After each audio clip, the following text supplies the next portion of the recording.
અને હવે વાત કરીએ મહિલાઓને જ્વેલરી પહેરવી ગમે છે અને જો કે નવરાત્રી દરમિયાન સોનાના આભૂષણો પહેરવા દરેક માટે શક્ય નથી અને તેથી જ છેલ્લા કેટલાક વર્ષોમાં ઓક્સિડાઇઝ જ્વેલરીનું ચલણ ઘણું વધ્યું છે। આ જ્વેલરી સસ્તી અને સુંદર પણ છે।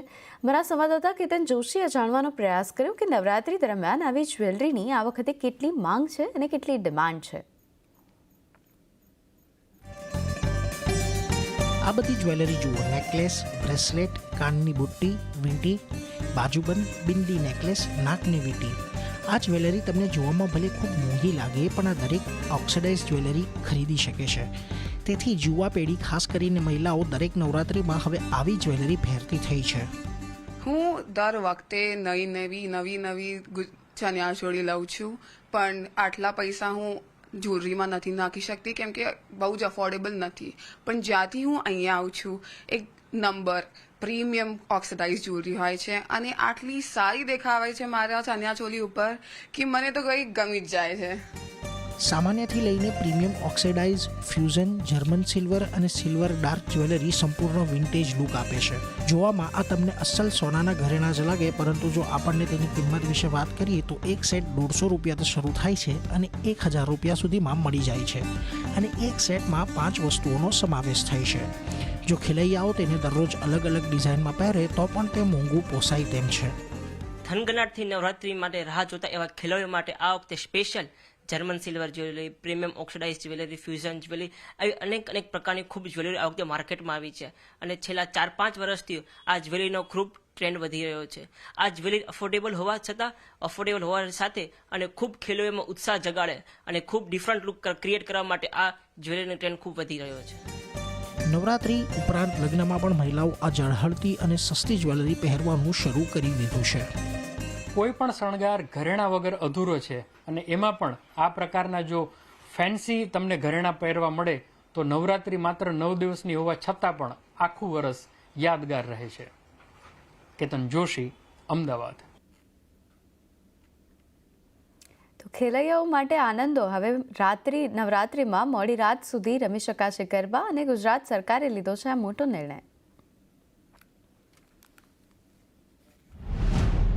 ખેલૈયાઓ મોડી રાત સુધી રમી શકશે ગરબા। નવરાત્રીમાં વેપારીઓ મોડા સુધી કરી શકશે વેપાર। નવલા નોરતાનો તહેવાર નજીક આવી રહ્યો છે। ખેલૈયાઓ મન મૂકીને ગરબે રમવા માટે થનગની રહ્યા છે, ત્યારે ખેલૈયાઓ માટે રાજ્ય સરકારે મહત્વનો નિર્ણય લીધો। રાજ્યમાં હવે મોડી રાત સુધી ખેલૈયાઓ ગરબે ઘૂમી શકશે। એટલું જ નહીં, નવરાત્રી દરમિયાન નાના વેપારીઓ પણ મોડી રાત સુધી વેપાર કરી શકશે। નવરાત્રી માટે સીએમ ભૂપેન્દ્ર પટેલ દ્વારા મહત્વનો નિર્ણય લેવામાં આવ્યો છે। આ વિશે ગૃહ રાજ્યમંત્રી હર્ષ સંઘવીએ જાણકારી આપતા જણાવ્યું કે સૌ કોઈના હિતને ધ્યાનમાં રાખતા આ નિર્ણય લેવામાં આવ્યો છે। નવરાત્રી દરમિયાન કોઈપણ પ્રકારની અનિચ્છનીય ઘટના ન બને તે માટે પોલીસ વિભાગને પણ વિશેષ ધ્યાન રાખવા સૂચના અપાઈ છે।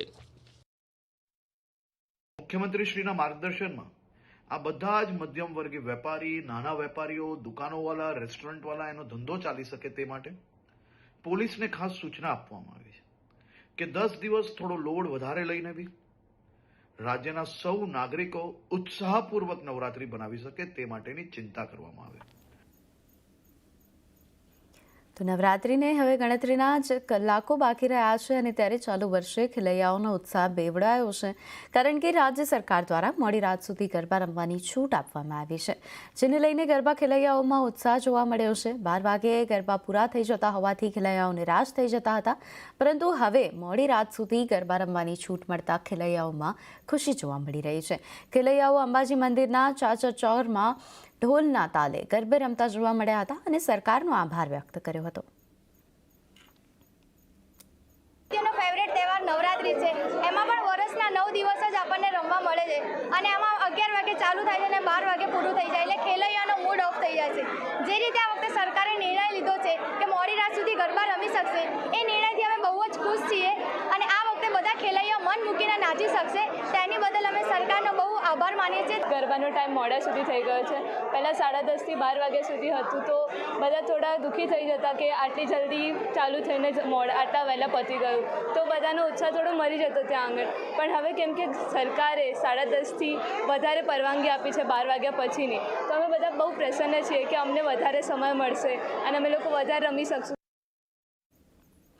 તો સુરતમાં નવરાત્રીમાં છેડતી કરનારાઓની ખેર નથી, પકડાશો તો પોલીસની શી ટીમ ટાટિયા તોડી નાખશે। સુરતી લાલાઓ, જો નવરાત્રી દરમિયાન કોઈ છોકરીની છેડતી કરતા પકડાશો તો તમારી ખેર નથી. પોલીસની શી ટીમ છેડતી કરનારાઓની ખબર લઈ લેશે.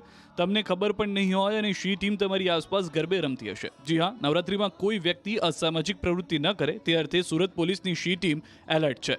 મહિલાઓની છેડતી અને હેરાનગતિની ફરિયાદો નિવારવા સુરતની શી ટીમ સજ્જ છે. અલગ અલગ નવરાત્રી આયોજનમાં પોલીસ કર્મીઓ ટ્રેડિશનલ પહેરવેશમાં તૈનાત રહેશે. જનતા સાથે મળી પોલીસ કર્મીઓ ગરબા રમશે અને તેની સાથે અસામાજિક તત્વો પર ચાંપતી નજર પણ રાખશે. નવરાત્રીના ઉત્સાહ વચ્ચે મહિલાઓની સુરક્ષા અર્થે પોલીસ કાર્યરત રહેશે. શી ટીમ અસામાજિક તત્વોને પાઠ ભણાવવા માટે તૈયાર થઈ ગઈ છે. સુરત પોલીસ દ્વારા મહિલાઓની સુરક્ષાને લઈને 37 જેટલી શી ટીમ તૈયાર કરવામાં આવી છે.